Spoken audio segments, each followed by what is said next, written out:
George Clooney, Scarlett Johansson ou encore Ryan Gosling au musée Grévin à Paris, on croise le tout Hollywood, version statue de cire. Mais depuis peu, une étrange bande de braqueurs anonymes vole la vedette aux stars du grand écran. C'est la Casa de Papel. Je connais bien cette série, j'ai vu les 2 saisons, c'est vraiment génial. Et vous avez aimé? J'ai adoré. Pour la première fois depuis Dallas dans les années 80, le musée a décidé de mettre en scène les héros d'une série télévisée, les braqueurs de la Casa de Papel, une fiction espagnole diffusée sur Netflix qui a cartonné cette année. C'est le feu de l'action, c'est le suspense, est-ce qu'ils vont réussir leur coup. Ça a réuni tout le monde, tous les jeunes, les vieux, toute origine confondue, tout le monde a aimé en fait la Casa de Papel. La Casa de Papel, l'histoire d'un braquage impossible, imaginé par le professeur, un génie du crime qui va recruter 8 braqueurs de haut vol pour réaliser le casse du siècle, prendre en otage la fabrique de la monnaie à Madrid. Que hayáis llegado a donde habéis llegado ya es algo épico, así que de verdad te doy mi más sincera enhorabuena. Oído, activo plan B. Voilà, ils ont 11 jours pour braquer 2,4 milliards d'euros. Tout ça, évidemment, sans verser une goutte de sang. Avec plus de 17 millions de téléspectateurs à travers le monde, la Casa de Papel a battu des records d'audience, jusqu'à devenir la série non anglophone la plus regardée de l'histoire. Este es un momento maravilloso. Des grandes séries populaires, il y en a eu plein, mais une série qui, comme ça, de nulle part, et a fortiori d'Espagne, déboule et fait un tel buzz et dont tout le monde parle, de mémoire, de critique, j'avais jamais vu ça. Soirée déguisée, émissions télé, réseaux sociaux, comment cette série Made in Espagne est-elle parvenue à prendre en otage la planète? Décryptage de cette Casa de Papel mania, un phénomène que personne n'avait vu venir. C'est ici, à Madrid, à quelques mètres de la fabrique de la monnaie et du timbre, où se déroule l'intrigue, qu'il y a 3 semaines, l'escape game officiel de la Casa de Papel ouvrait ses portes. C'est une surprise. C'est elle qui m'a fait ce cadeau. Moi, je n'étais au courant de rien. On a pris le train hier et nous voilà prêts à vivre l'expérience. Pedro et Nadia sont venus spécialement de Valencia, à 300 km d'ici, pour être les premiers à tester ce jeu d'évasion événement, le plus grand d'Europe. 1200 mètres carrés de décors reconstitués, à partir du mobilier original de la série. Un braquage grandeur nature qui, ce matin, a attiré près d'1 millier de fans. Car ici, la série a fait un carton. 4 millions de téléspectateurs dès sa première diffusion sur la chaîne Antena 3. Moi, ce qui m'a plu, c'est l'histoire. Tout ce qui concerne le plan, comment le professeur a tout calculé, les différentes étapes. Et l'intrigue qui te rend dingue. Tu te demandes toujours ce qui va se passer après. À peine le temps pour Pedro et Nadia de comprendre ce qui va leur arriver, que déjà, une alarme retentit. Tout le monde contre le mur! Et des comédiens surgissent. Allez, tout le monde contre le mur!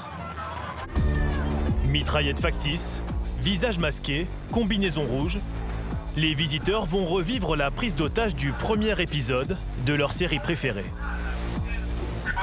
Regardez le mur maintenant! Toi, fais-les se tourner contre le mur! Tout le monde est prêt? Les yeux bandés, les otages du jour sont ensuite conduits dans une salle fermée, d'où ils vont devoir s'échapper. Seulement ceux que je touche. Vous êtes sourds ou quoi? 75 minutes et plusieurs énigmes plus tard,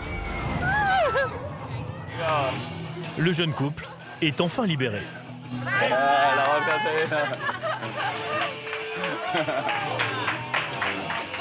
C'était intense. J'en ai encore la chair de poule. C'est trop cool, vraiment, c'est génial.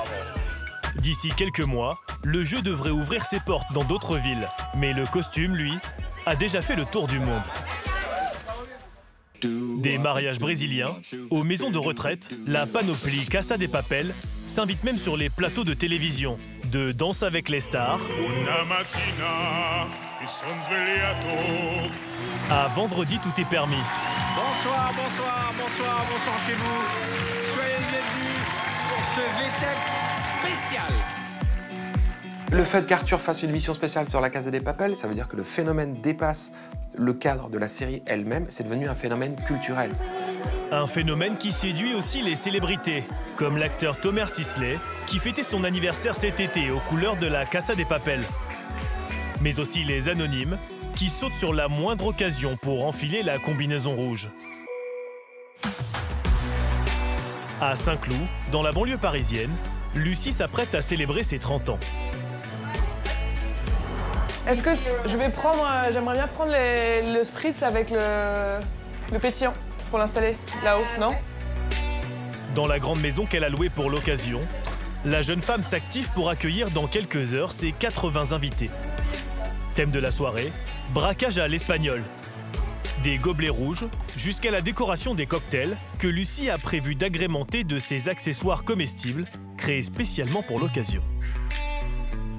Et en gros, on a fait faire voilà, tout à l'effigie de Casa del Papel. Et tout ça, ça tient à peu près 2 heures sans bouger dans un cocktail. Donc je pense qu'ils ont le temps de le déguster. Une attention originale pour ses amis qui ce soir devront tous arborer le même uniforme. La combi qu'on va voir sur tout le monde obligatoire ce soir, ça. Et le plus important surtout, le fameux masque de Dali. Voilà. En vrai, c'était assez compliqué de trouver un thème pour 80 personnes. On a réfléchi et la Casa del Papel nous est venue. Et on s'est dit, mais c'est génial comme idée, surtout que tout le monde connaît. À la nuit tombée, les invités font leur arrivée. Tous semblent avoir respecté le dress code. Tout le monde se mélange, difficile de distinguer qui est qui. Ça fait quoi dans la peau d'un braqueur? C'est plutôt sympa. Et des trousses. Ouais, ça va, ça fait du bien.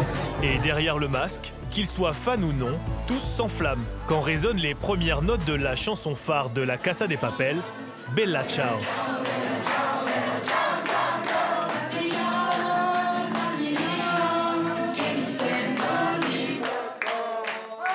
Une chanson vieille de 70 ans, remise au goût du jour par la série espagnole.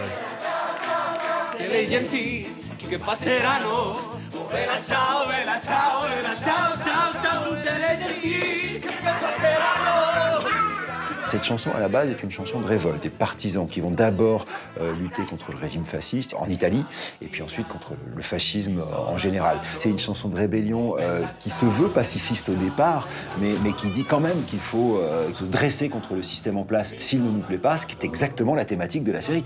Un chant révolutionnaire qui, comme le costume, a dépassé le cadre de la série pour devenir un hymne repris dans le monde entier. Version Amir, version saxophone et karaoké, version a cappella par l'équipe de France de foot ou version détournée par leurs supporters. Mais la reprise à laquelle personne n'a échappé cet été, c'est bien sûr celle de Maître Gims avec Dadju, Vita, Daestro et Slimane.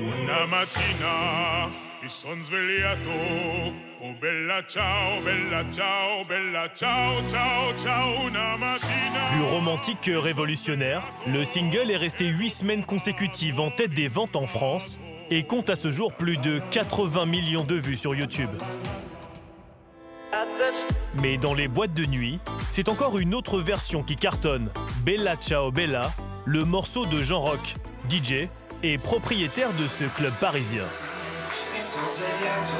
D'origine italienne, le maître des lieux se défend d'avoir voulu surfer sur la tendance. Avec Casa de Papel ou sans Casa de Papel, je l'aurais fait de toute façon. Moi, j'ai d'abord fait ce morceau parce que c'est le premier morceau de musique, la première chanson que j'ai apprise sur les genoux de mon grand-père en Toscane. Moi, j'aime cette chanson et quand ce sera plus la mode, je l'aimerai encore. Avec la saison 3 de la Casa de Papel, annoncée pour septembre 2019, et une saison 4 dans la foulée, le monde n'a pas fini de danser sur Bella Ciao.